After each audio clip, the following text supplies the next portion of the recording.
That's true, because if you will see official reports, what is happening with the religious persecutions in Russia, everyone who is not on the Russian Orthodox Church basically prosecuted, and a lot of people are in jails, and that's a huge materials on that. And coming back to the question in Ukraine, what you mentioned, just maybe, I don't know, that's to add a little bit, is that in Ukraine, that's what probably not clear for the American society, is that the Orthodox Church in Ukraine was always like under the Moscow Patriarchate and Kiev Patriarchate.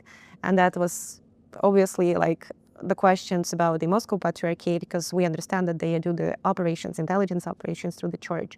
That's why, as far as I understand, that was an ask for the Moscow Patriarchate to cut all the ties with Russia, basically not to have these operations on Ukrainian ground while we have a war.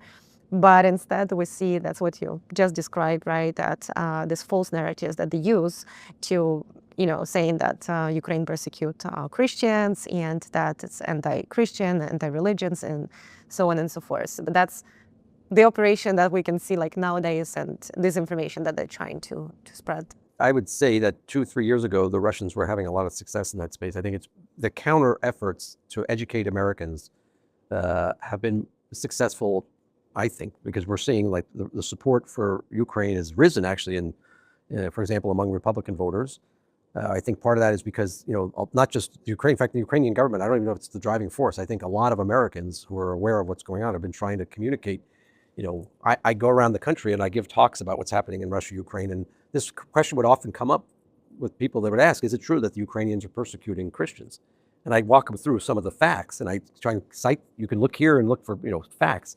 And other people have been doing the same thing. And I think you gave me a great example of somebody who was anti-Ukrainian before he went to Ukraine. And then he came back and said, wait a minute, like my eyes have been opened. It's a completely different story. It's unfortunate that people, it's not easy to go to Ukraine right now.